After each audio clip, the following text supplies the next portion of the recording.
All right, guys, I hope you enjoyed the last video. Today, I want to talk about another bow that Hoyt just released and something that I think is going to be a very, very hot seller for this year. And I think personally, this might be the second highest seller for the year.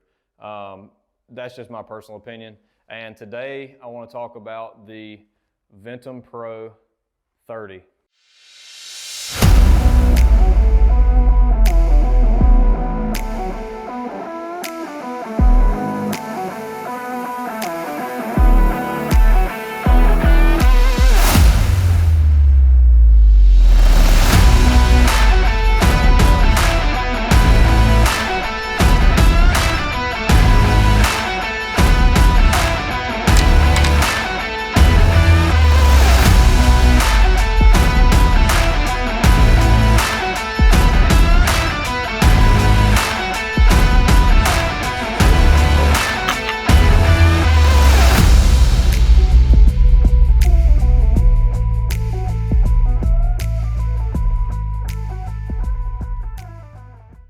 All right, guys, so like I said, Ventum Pro 30, I think this is gonna be one of the top sellers for this year. It hits a lot of markets, I personally believe. So this is, as the name hints, 30 inches axle to axle.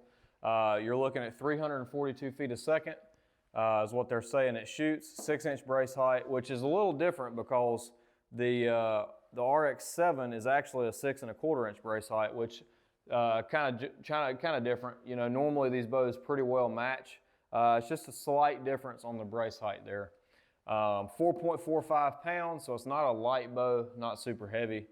25 to 30 inches on the draw, and same thing as the rest of these bows in the lineup. They all have this new HBX Pro cam, and they all come with two different sets of mods.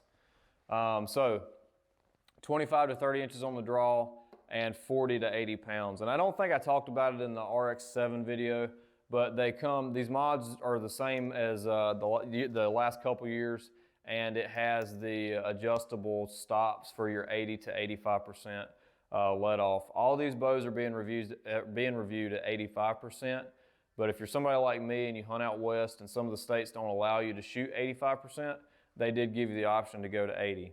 I will say this, at 80%, the back wall is not quite as solid in my personal opinion on any of these bows because I've tried it just to test it out and speeds weren't any different. So you're not gaining speed by doing that. So it's just based off of what you like.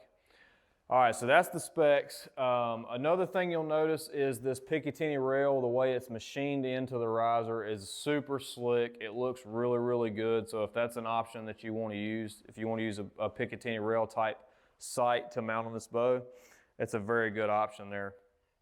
Another thing that you'll notice is the grip.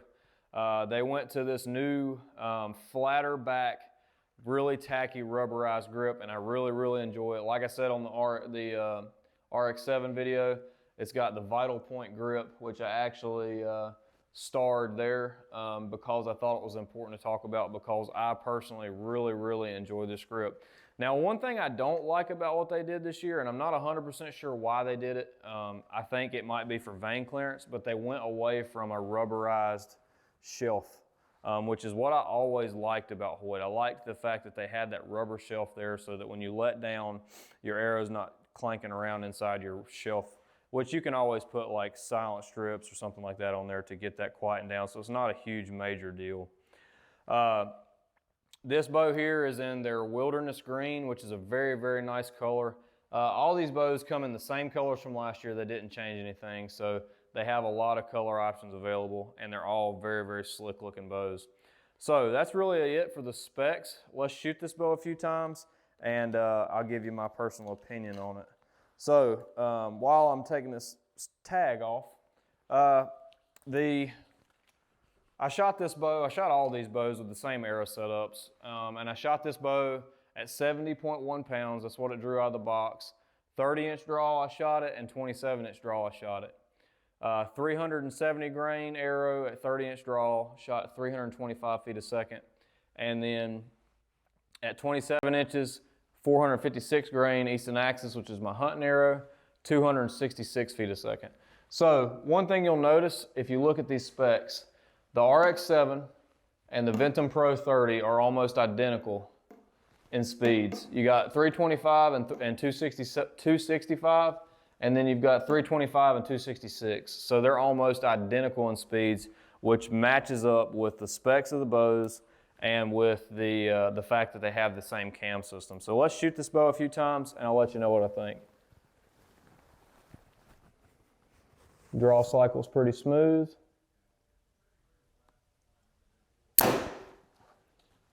No hand shock. So I'll just go ahead and put this out there. I like this bow personally better than the carbon. And that's just right out the get-go. Shot is smoother, the draw cycle's smoother. Same draw length, same cam system. For whatever reason, this bow seems smoother to me. Let me get my arrow and we'll take another shot. I also think this bow is quieter, and that could be due to the fact that both bows are bare. This bow's a little bit heavier. Trying to get into the back wall, boom. Not much drop there. There's no hand shock in this bow at all, in my personal opinion. Very, very good shooting bow. Like I said in the beginning, I think this is going to be Hoyt's second biggest seller this year. That's just personal opinion, but that's so far from shooting these bows, this is the one that I like, probably second best.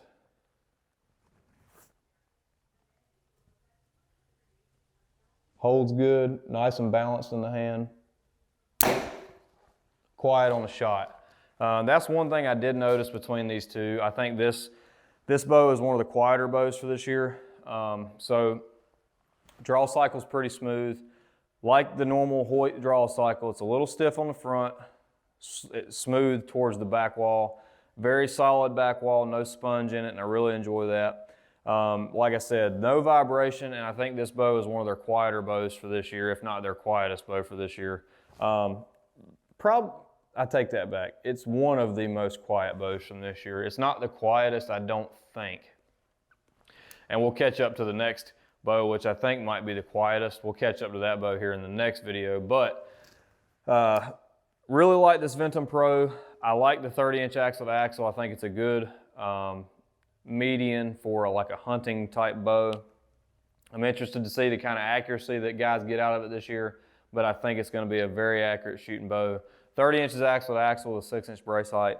That's not it's not a super critical bow as far as size goes, so I think it's going to be hopefully easy to tune. And yeah, so far I'm impressed with this bow. It's one of my favorites for this year. I do like this bow over the RX-7, and I'm hoping here in the next little while I'll do a comparison video between the two. But right now I just wanted to give you a review on each bow individually.